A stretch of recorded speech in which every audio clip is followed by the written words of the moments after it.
Yousef, welcome to Sip Snip. Hi Josh, it's really nice to be here. It's been a long time coming, this podcast, I would say. First of all, you're a former auditor. That's true, yes. For how long did you audit? So I was really fortunate to start off my career at a Big Four accounting firm, where I worked as an auditor for about 5.5 years. And in that time, I mostly focused on financial services companies. So I audited a lot of investment banks, but also did some fintech companies and asset management companies as well. And that was a really great start to my career because I got to learn a lot about business, about different types of organizations, and I worked with some fantastic people who really set the bar high for what it means to be a professional. Okay. And what was the reason that you sort of pivoted away from auditing? It's a really funny story. So I also, in my time as an auditor, got to work on like 3 different first-year engagements, which is pretty unique because audits don't change that much between different audit firms. Obviously with audit rotation that's more common now, but I got to do 3 different first year audits, and in that time I learned a lot about what it takes to set up an audit from scratch, but I also learned a lot about the problems that auditors face in terms of accessing data and using it. I found the job to be really manual and repetitive in a lot of areas, so I also started out building products for auditors with my own initiative, using things like low-code and no-code tools. And then eventually I co-founded an innovation team within the firm that I worked in, and we focused then on really building products and tooling for auditors. That's actually where I cut my teeth in product management, so I got to kind of get into that role in that world. And at some point, through being a part of that team, my manager kind of one day said to me, "Hey, these guys from Holland want to pitch us this tool, and it's I've got too many meetings, can you just go check it out?" And that's when I entered the call and saw Jonas, one of our founders, actually demoing DataSnipper. And I really had that aha, jaw-dropping moment when I saw document matching, and I thought, wow, these guys have been building products for auditors for a couple of years. I've been doing it for a longer time, and I've not built anything as impactful as this. So that's when I decided that I wanted to move jobs, move country, un-Brexit myself, and that's where I ended up in Amsterdam, kind of working for DataSnipper. Now we're going to dive into the main topic, audit tool spray. I actually wanted to call this entire podcast An Idiot and an Auditor, but it got completely poo-pooed by the marketing team. So let's just call this segment An Idiot and an Auditor. Nice. So audit tool spray, what is it and how does it negatively impact a firm? Sure. So audit tool spray is a term that we coined through doing a lot of research with various audit firms. We released a report called The Voice of the Auditor, which is really interesting. I'd definitely encourage people to check it out and read it. But audit tool spray is essentially the idea that auditors over the past sort of 5 to 10 years have seen the number of tools that they use to complete an engagement sort of skyrocket. And there's loads of different reasons behind this. One of them being sort of the popularity of React and JS, making it much easier to create web-based applications. Also the rise of low-code and no-code platforms, which allow for people who don't have a strictly coding, development, computer science background to also develop apps. And then finally, the rise in popularity of data analytics and automation in the audit to essentially improve the population review that people are doing, to be able to take them from sample testing to full population analysis, and to therefore kind of mitigate the risk. So with all of those kind of mega trends, what we see is that the number of tools that an auditor might be employing has gone from, okay, let's just use Excel and my audit management system, to bringing in an analytics tool, and also something that helps you do sampling, and something else that helps you do fieldwork automation. And so across all of those categories, some of the, for example, one firm I was talking to was telling me that they actually mapped out, and in doing one admin expense test of details, an auditor might be using 24 different tools. It will also depend on the firm as well. So whether that firm has invested in its own proprietary tooling, whether it's using off-the-shelf third-party solutions, or a mix of the two as we more commonly see, those things all sort of drive the number of tools that are available to auditors to complete their work.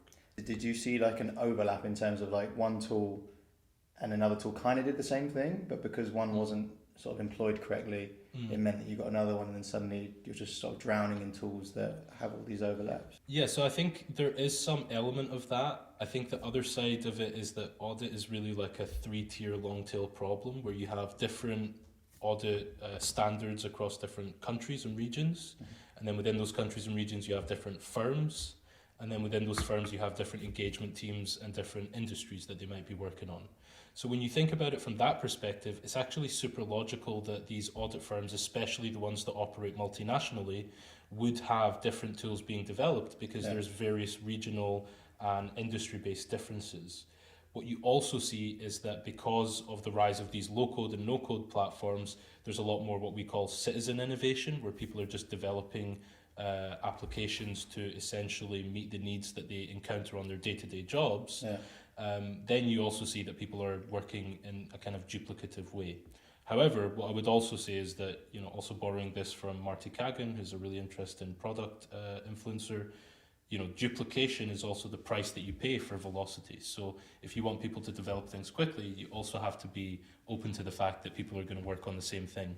Yeah. When did you work as an auditor? When was this? So I started out as an auditor in 2016. I did an internship in 2015, if you want to count that. Was this a problem back then as well? I think it was less of a problem. I think what's happened over the past few years, as I mentioned, is that loads of firms have realized that they need to develop their own technology and that they need to use technology from other vendors. So I think it's something that's definitely escalated over the past few years. And was this something that you were aware of before you went into audit? Were you aware that there were lots of tools not being used? Yeah, I'd say that when you're in accounting education, so I also studied accounting for 4 years at Strathclyde University. Shout out Strathclyde. What you find is that those education programs are really focused a lot more on the methodology behind audit. When they're teaching you accounting, it's really about learning, the fundamentals of double entry bookkeeping. And in those days, the education wasn't really too tailored around understanding what tools or technological trends are impacting the profession. I think that's something that's changed a lot over the past couple of years. And so now what you see is, for example, we partner with a lot of universities where we go in and actually educate their students about DataSnipper. Okay. And other software companies are doing the same, but also accounting training providers like the various sort of industry bodies, etc., across different countries are also starting to educate students on different tooling a lot more as well. So that's something which we see as like a trend. Okay. In preparation for this here podcast, I Googled a very sort of sophisticated search, the worst audit tools.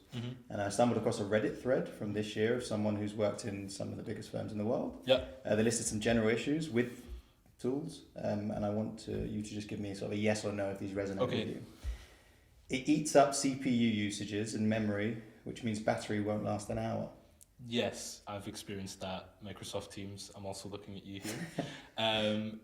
That does happen, but it also depends on how the tool is built, how it's optimized, and what we see is a lot more movement towards cloud-based auditing platforms, which then takes some of the load off of your individual laptop.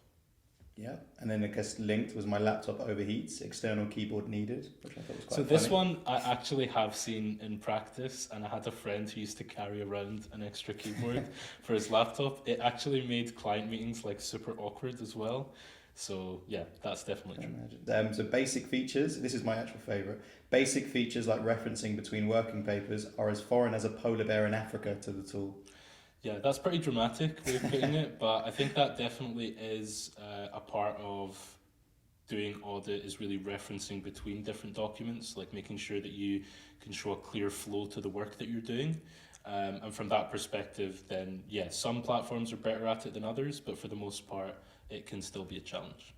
And of course, for me personally, as I said, I'm the idiot here. I sympathise because digitalizing processes is inevitable and there's good intentions behind it, but it seems like it's either poor decision making with negligent spending or shoddy one-dimensional solutions, or maybe a combination of the two. Is that fair to say? I think definitely in some cases that's fair to say. I would say that for the most part, people that work in audit firms are passionate about what they do. They want to have a good result. They're doing their job for a certain reason, or because they want to learn more about business, or they want to advance their career. So I would say that most of the people who make decisions about buying tools for their audit firms are really trying to save their auditors time, and they all have that same common vision of trying to send their auditors home at 5 p.m. What I would say factors in more is that Their organizations that work in this space can be quite large, and what happens is that with these big organizations, you might have multiple different teams in multiple different areas that have slightly similar but slightly unique and nuanced problems, and they might find different solutions for those problems. So that's more, I think, what drives this type of trend. You actually told me this, that many people accuse audit of being just a box-ticking exercise, which for me, there's a sense of like undervalued, underappreciated. Does this audit tool spray, did it make you feel sort of undervalued, underappreciated with the lack of good solutions and good tools? Yeah, I think that audit is not like a really exciting necessarily or very quote unquote like sexy industry to innovate. So there's not tons of people in Silicon Valley sitting around like thinking about how to build the next audit management system versus like social media or marketing technology where maybe there is more of an incentive to enter those industries. And I think what that's led to in the past is that audit solutions are not innovating as fast as other areas of technology, that there are a lot of established players who have very comfortable business models which allow them to keep extracting value from their customers but not necessarily innovate as much as they should. And I think that's where the industry is actually really ripe for disruption, where we see some really interesting players coming into the market and doing things slightly differently, like what we do. For example, other companies like MindBridge or Validus who are doing, new ways to capture and collect data, and they're actually shaking up some of the more established players. And is audit tool spray enough in itself to put people off entering the world of audit? Like, could we see scarcity at some point or not? So I think audit tool spray can have an impact on that, but I think that more generally what's putting people off from entering the profession is that there is on one side regulators and people who use audit opinions are demanding more work. On the other side, your clients are asking for you to lower your fees, and this gap in the middle is something that gets taken up by auditors basically spending their evenings and weekends doing work, right? And when that gap gets too big, you will see that strain is increased on the auditor, and essentially at some point that gap gets so big that it's like not necessarily possible to actually cover it with the capacity of the people that you have in your team. In some cases, we're seeing firms not being able to issue their financial statements because they don't have the accounting staff there to do the work. In some cases, audit firms are having to turn down work because they can't actually meet the demands of that client work. So it is a slightly different industry in the sense that there's a lot more focus on quality. And I think that's what's actually leading to fewer people entering the profession, coupled with the fact that the people who are now entering the workforce, the Gen Z and Gen Alpha people, have a different perspective on what it means to be a professional, and they have a different level of, let's say, sacrifice that they're willing to make for their careers. And I think that is something that as an industry we need to respond to proactively, which is where automation plays a part. So you said that you got into product by actually building products within a firm itself. Is this common practice? Are firms building their own solutions? To me, this feels like a huge commitment and risk to do something like that. Is this commonplace? Were they any good? Yeah, that's a really good question. I think I'd like to think that the things I built were good, but as always, there's definitely things that could be improved there. It is pretty common. I would say that there's really two big buckets of software development that happen within audit firms. So on the one side, you have your big centralized projects, and that tends to be more in the larger enterprise firms. Where essentially they're going to put a bunch of people on a project, they're going to research it, they probably have UX designers, product managers, developers all working towards actually creating that software. And those things tend to be built to be as lowest common denominator solutions. So things that will be applicable towards everyone in the firm. You can think of your global audit management system or your analytics platform. Those are things that would be generally developed in a centralized way. The other bucket is really what we call the citizen innovation side of things, and that's where auditors that are just working on jobs day to day will build solutions to make their lives easier. So it could be as simple as creating a VBA macro that helps automate some standard procedure of data cleansing that you're doing, all the way up to some firms where we actually, one team, for example, is working with Python to actually eliminate the use of Excel in audit procedures. So that type of citizen innovation will always play an important role. It can be complex, but essentially you are solving your own problems. So you will actually be the person that knows that problem the deepest, and in that way you do have an advantage to be able to actually solve it. Mm-hmm. And a very common issue with new solutions, even for myself, is the adoption and actually people using this. Even myself, I have been told many a time when to use like a social media manager, so I can plan posts on LinkedIn or Instagram, etc. And I never have. Is this something that you've experienced? Because from a DataSnipper perspective, it seems like we have quite a huge focus on that, on the adoption phase. I think that's definitely a tough part of almost any industry, and getting people to use any product is really understanding your time to value and optimizing that. I think for audit, there's maybe an extra hurdle there, because so much of what you learn as a professional auditor is how to be skeptical of things. And also, the biggest question that any auditor learns to ask is, what did we do last year? Yeah. So there's probably some extra hurdle, or the bar's a little bit higher in audit, but I would say that in general, change means uncertainty, and uncertainty is worrying for people. That's like a basic psychological principle. So I think the way that you have to get around that, or the way that we as DataSnipper approach it, is firstly, you need to focus on building or adopting solutions that really deliver a lot of value. So people talk about a 10x improvement, and I think with a 10x improvement, you're likely to get those early adopters on board, but actually you should be targeting more like a 50x or 100x improvement. Okay. Then you're going to be able to cross that chasm and get more people actually using your tool on a day-to-day basis. The second point is that you need to make it really easy for people to try and get value out of that new technology. So things like embedding it in your methodology, standardizing, creating templates and workflows, which are really click of a button type solutions, gives you the best result in terms of actually getting people to adopt those things. And then thirdly, you also need to take your team on that journey with you. So how are you educating them? How are you motivating them to actually try out these new solutions? How are you making it very easy for them to access support or resources when something doesn't go right? Those types of approaches are generally the things that you need to focus on as an audit firm to make sure that people are using those new tools. From the perspective of us as DataSnipper, what we do is we try to partner with our clients and develop tailored plans around onboarding to essentially make sure that we maximize the impact. We don't want to be a tool that someone just adopts for a little bit and then moves on from. That's not mutually beneficial. What we're driven by is actually creating impact and making people's lives better, right? Yeah. Because we've actually, lots of us have done the job ourselves, and we've experienced firsthand what that mental health and physical health toll can be of really working those crazy hours. So it's a very personal and passionate project for us to actually make that impact in our clients' lives. And that's why I think we've been successful in being able to make some of that change happen. Is there anything else that maybe if you were in a firm that you would try to adopt? So I guess you've just sort of touched upon education, really learning the tool, and also choosing a tool that really focuses on a problem that you have. Is there anything else that you would?